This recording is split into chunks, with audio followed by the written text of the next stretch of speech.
گھر میں رہی تو پھر بھی ڈھیلا ڈھالا لباس، عورت کام کا لباس پہن لیتی ہے، اکثر دیکھنے میں آتا ہے، لیکن گھر کے باہر نکلتی ہے تو ایسا برقع پہنتی ہے جس میں پردے کا جنازہ ہے،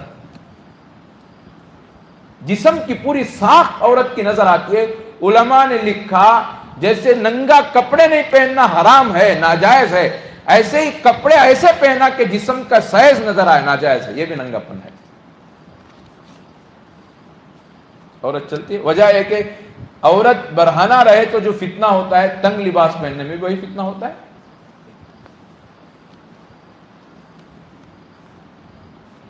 حدیث میں آتا ہے رب قاسیۃ عاریۃ یوم القیامہ، بعض کپڑے پہننے والی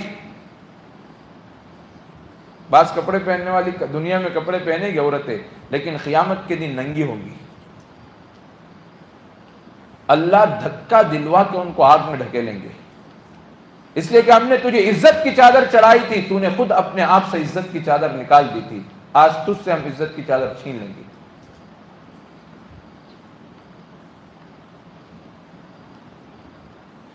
مردوں کو خیال ہی نہیں ہوتا عورتیں کیا پہن رہی ہے کیا نہیں پہن رہی ہے، مرد تو سمجھتا ہے خاموشی ایمان ہے۔ ہلاک ہو جائیں گے، یاد رکھیے، ہلاک ہو جائیں گے۔ مرد اپنی عورت کی پردے کی حفاظت نہ کرے، کل قیامت کے دن اللہ جب پوچھیں گے تو سمجھ میں آئے گا ہم نے تجھے مرد بنایا تھا، تجھے عورت پہ پکڑ دی تھی، تجھے ہوش نہیں تھا کہ تیری گھر کی تیری بیوی اور تیری بچی کیا پہن کے نکلتی تھی۔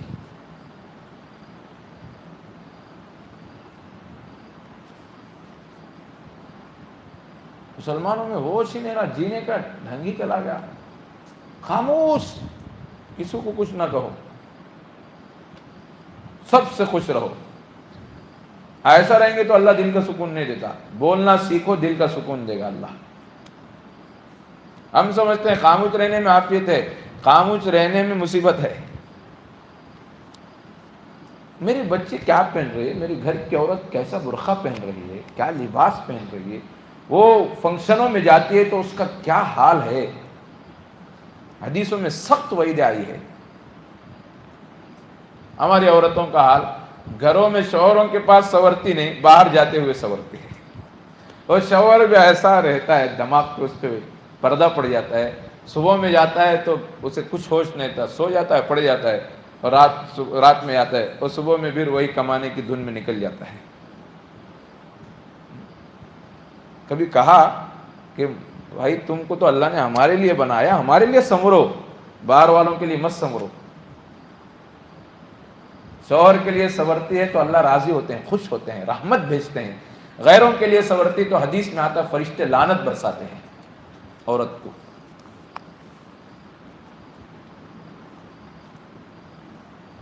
بڑا عجیب زمانہ ہے، آپ فنکشنوں میں جاؤ معلوم ہوگا، ہماری عورتیں ہمارے گھروں، ہمارے آنکھوں کے سامنے بے پردہ پھر رہی ہوتی ہے، انسان بیٹھ کے کھا رہا ہوتا ہے مزے لے کے۔ انسان کو تو اندر سے خون کھول جانا چاہیے، بے چین ہو جانا چاہیے کہ میری گھر کی عورت کوئی سامنے بے پردہ ہے۔ انسان کو مرد بنایا اللہ نے، غیرت والا بنایا۔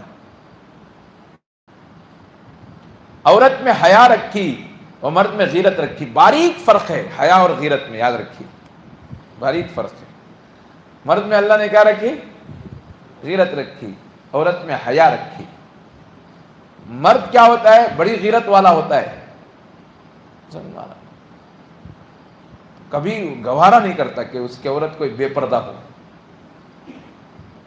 ایسا ہے دوسرے گناہ کر رہا ہے، فلاں کر رہا ہے، فلاں کر رہا ہے، لیکن عورت بے پردگی پہ گئے تو شرابی ہوتا ہے، لیکن غیرت کی وجہ سے اسے ناپسند لگتا ہے، یہ غیرت ہے۔ شرابی ہے، کبابی ہے، لیکن پھر بھی غیرت ہونے کی وجہ سے پسند نہیں کرتا۔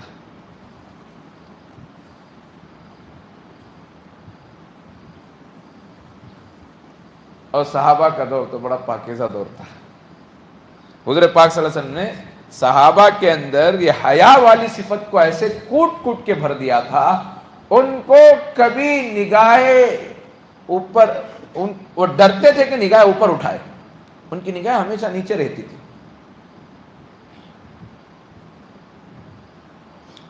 حضرت عمر رضی اللہ عنہ کے دور میں ایک عورت یمن سے مدینہ آئی، بہت لمبی مسافت تھی،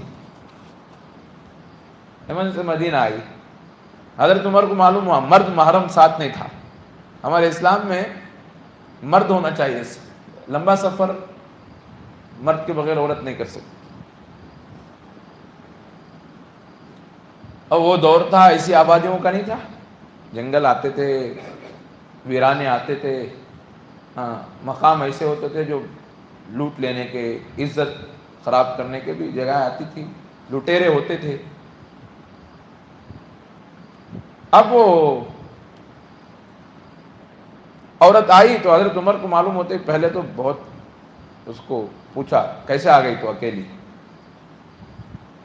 انہوں نے کہا کہ عذر اس نے پیش کیا کہ میرے پاس ہمارے یہاں کوئی مرد نہیں تھا اس لیے میں اکیلی آئی. تو حضرت عمر نے پھر فوراً پوچھا چل اکیلی آگے عذر تھا، لیکن بتا تو یمن سے مدینے تک آئی تو درمیان میں مردوں کو کیسے پایا؟ امیر المومنین تھے، جائزہ لے رہے ہیں. تو اس نے کہا امیر المومنین میں نے یمن سے مدینے تک سفر کیا، ہر جگہ میں نے آدمیوں کو 1 ماہ کے بچے پایا، سب میں اتنی حیا کہ کوئی غلط نگاہ نہیں، جیسے ایک اپنا بھائی اپنی بہن کی حفاظت کرتا ہے ایسے میں نے پایا. ایسے پاک نگاہوں والے پاکیزہ انسان تھے. حضور پاک صلی اللہ علیہ وسلم نے ایسے معاشرہ تیار کیا تھا. اس زمانے میں مدینے سے مکے تک عورت مدینے تک یمن سے آئے اور اس کو کچھ نہ ہو، امن سے آ جائے، یہ عجوبہ تھا. آج بھی کیا ہوا، وہی زمانہ اتنا ترقی یافتہ ہے، لوگ کہتے ہیں ہم سب کی حفاظت کریں گے.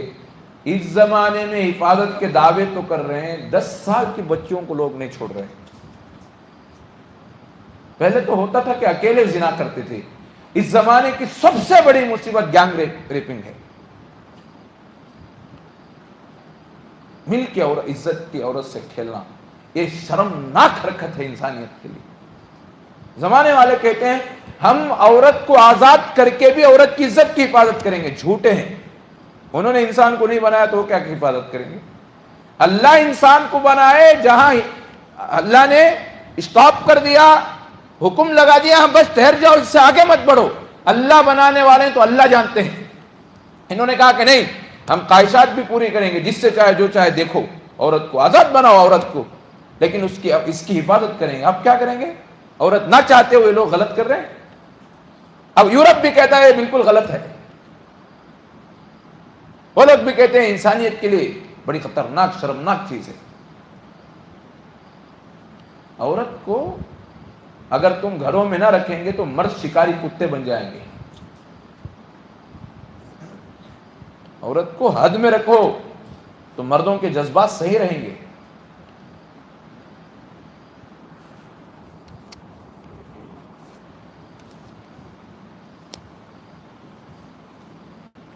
آج کے زمانے میں برائی اتنی پھیل رہی ہے، پھر کہتے ہیں کہ ہم نہیں، ہم حفاظت کریں گے، بے پردگی کے ساتھ بھی حفاظت کریں گے.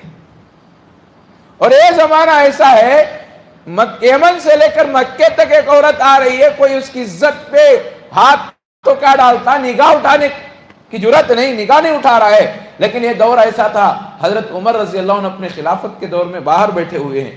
کسی صحابی نے پوچھا یا امیر المؤمنین یہ باہر کیوں بیٹھ گئے آپ اکیلے؟ کہنے لگے گھر میں میری بیوی نہیں ہے، کوئی اور نہیں ہے، گھر میں جوان لڑکی ہے، بیٹی ہے، اس لیے باہر بیٹھ گیا. گوارا نہیں ہوا جوان لڑکی ہوتے ہوئے میں گھر میں رہوں. اللہ کیسے حیات دی تھی اللہ نے ان کو. اتنا ڈر رہے ہیں، اتنی احتیاط ہے. کون؟ حضرت عمر. حضور نے فرمایا عمر ایک گلی میں تو اور شیطان جمع نہیں ہو سکتے.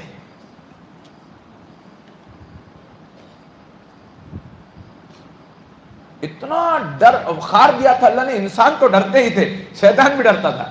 وقار اتنا دیا تھا اللہ نے ان کو اللہ کے حکام پہ.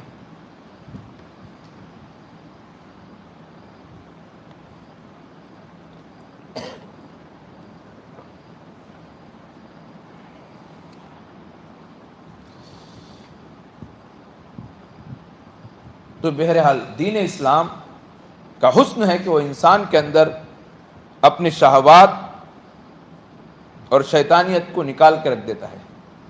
انسان شہوات اور خواہشات کا مرکب ہے، اس کو نکالتا ہے دین اسلام۔